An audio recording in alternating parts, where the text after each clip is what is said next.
Kegiatan Pekan Adat Sumatera Selatan tahun 2021 yang kedua kalinya digelar semasa pemerintahan Gubernur Haji Herman Deru, Selasa 16 November 2021 sore, resmi dibuka untuk umum di Gedung Geraha Budaya Jakabaring. Menurut Gubernur, agenda Pekan Adat ini harus didukung semua lapisan masyarakat hingga pejabat, demi terjaganya kelestarian adat budaya Sumsel yang sangat terhormat. Pekan Adat ini adalah alat juang kita untuk menjaga adat dan budaya Sumsel yang menjadi kehormatan kita, ujar Presiden Dunia Melayu Dunia Islam Indonesia itu. Menurut Herman Deru, sejak awal ia berkomitmen mendukung segala kegiatan yang berkaitan dengan revitalisasi budaya atau khususnya adat istiadat, karena Sumatera Selatan sangat kaya akan tradisi budaya yang baik dan harus diwariskan kepada generasi muda. Dikatakannya, adat adalah warisan budaya yang wajib dilestarikan sesuai dengan amanat Undang-Undang Nomor 5 Tahun 2017 tentang Pemajuan Kebudayaan. Menyadari pentingnya hal itu, maka Sumatera Selatan harus juga memprioritaskan pelestarian adat ini. Penampilan budaya dan kesenian itu sudah pasti membanggakan, tapi saya ingin lebih dari itu bagaimana adat dan budaya di Sumsel ini benar-benar dikupas lagi. Misal, tentang penggunaan tingkat bahasa dan lainnya. Saya minta Dispar mulai menginventarisir ini, jelasnya. Lebih jauh, Herman Deru berharap penyelenggaraan Pekan Adat ini tidak sekedar menjadi ajang penampilan gaun-gaun tradisional yang indah dari berbagai suku, juga bukan menampilkan kesenian semata dari berbagai daerah. Mengantisipasi terjadinya bencana alam di musim hujan, dibutuhkan kesiapan yang matang. Karena itu, pemerintah Provinsi Sumatera Selatan bersama 17 kabupaten kota melakukan apel kesiapsiagaan bencana yang dipusatkan di pelataran Venue Shooting Ring Jakabaring Sport City, Palembang, Selasa 16 November 2021.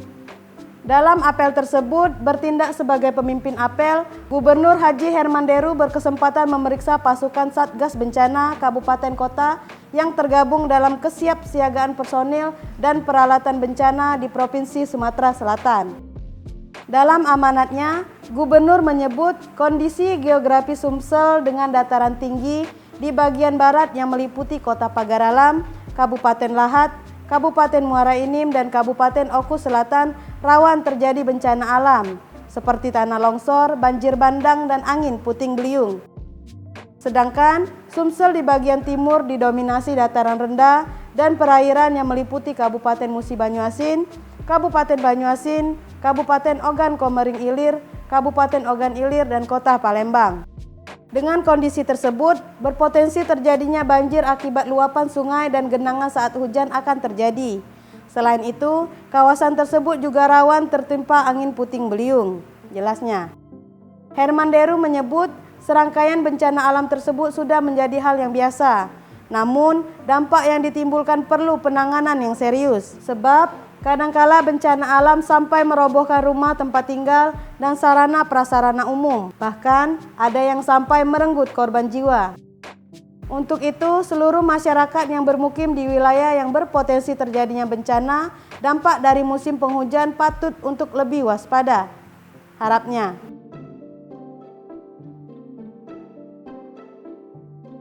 Provinsi Sumatera Selatan menargetkan menjadi lumbung pangan nasional dengan meningkatkan produksi pertanian. Dari sebelumnya 2,6 juta gabah kering giling atau GKG menjadi 3,1 GKG pada 2021.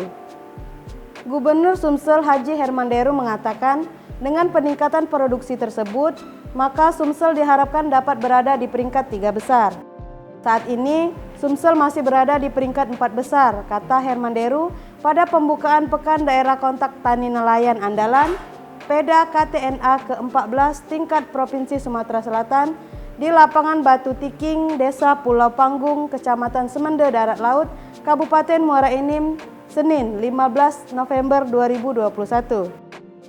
Peda KTNA ini diikuti 2.300 peserta yang merupakan anggota kelompok tani. Dalam kesempatan itu, Herman Deru mengharapkan semua kepala daerah di Sumsel juga mendukung program pemerintah provinsi ini. PLT Kepala Dinas Pertanian dan Tanaman Pangan Hortikultura Provinsi Sumatera Selatan, R. Bambang Pramono mengatakan, peluang peningkatan produksi itu sangat terbuka karena terdapat sejumlah daerah sentra produksi yang memiliki area sawah yang luas, tapi intensitas penanamannya masih rendah, yakni hanya 1 kali dalam 1 tahun.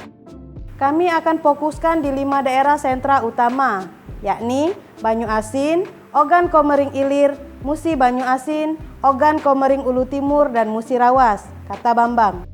Pada 2020, Sumsel berada pada urutan kelima untuk produksi gabah secara nasional, yakni 2,6 juta ton GKG atau masih di bawah Sulawesi Selatan dengan 4,6 juta ton GKG, Jawa Barat 9,0 juta ton GKG, Jawa Tengah 9,6 juta ton GKG, dan Jawa Timur 9,9 juta ton GKG.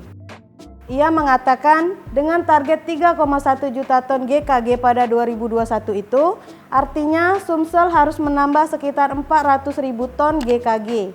Karena produksi tahun 2020 tepatnya 2.696.103 ton GKG. Potensi itu ada di Kabupaten Banyu Asin atau penghasil padi terbesar di Sumsel yang memiliki luas tanah 184.000 hektar karena indeks penanamannya masih 1,1. Artinya, pada musim kedua hanya 10% dari total lahannya yang ditanami kembali oleh petani. Jika ini dijadikan 2 kali, maka ada potensi peningkatan produksi yang besar di musim panen kedua, kata dia.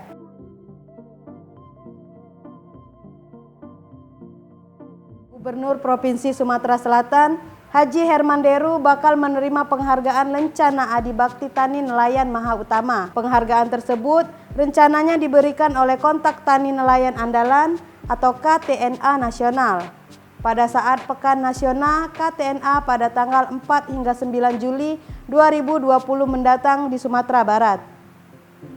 Hal tersebut diungkapkan Ketua KTNA Nasional Yadi Sopianur saat sambutan pada pembukaan Pekan Daerah Kontak Tani Nelayan Andalan ke-14 tingkat Provinsi Sumatera Selatan yang dipusatkan di lapangan Batu Tiking, Desa Pulau Panggung, Kecamatan Semende Darat Laut, Kabupaten Muara Enim, Senin 15 November 2021. Lebih lanjut, Yadi Sopianur mengatakan lencana tersebut diberikan kepada Gubernur Sumsel Haji Herman Deru atas capaian Sumsel dalam meningkatkan produksi pertanian. Lencana ini tidak sembarangan orang yang menerimanya. Gubernur Sumsel merupakan orang yang ketujuh yang mendapatkannya, ungkapnya. Sopian menjelaskan, sebelumnya lencana yang sama pernah diberikan kepada Megawati Soekarno Putri, Susilo Bambang Yudhoyono, Joko Widodo, dan Gubernur Kalimantan Timur. Lencana Adi Bakti Tani Nelayan Maha Utama ini merupakan penghargaan tertinggi yang kita keluarkan, tegasnya. Selain memberikan penghargaan kepada Gubernur Sumsel, KTNA Nasional turut memberikan penghargaan Abdi Bakti Tani Nelayan kepada 5 kepala daerah di Sumsel. Kelima kepala daerah yang diganjar penghargaan ini yakni Bupati Muara Enim, Musi Rawas, Empat Lawang, Ogan Komering Ilir, dan Banyu Asin. Kelima daerah dianggap memiliki peran penting dalam peningkatan hasil pertanian di Sumsel.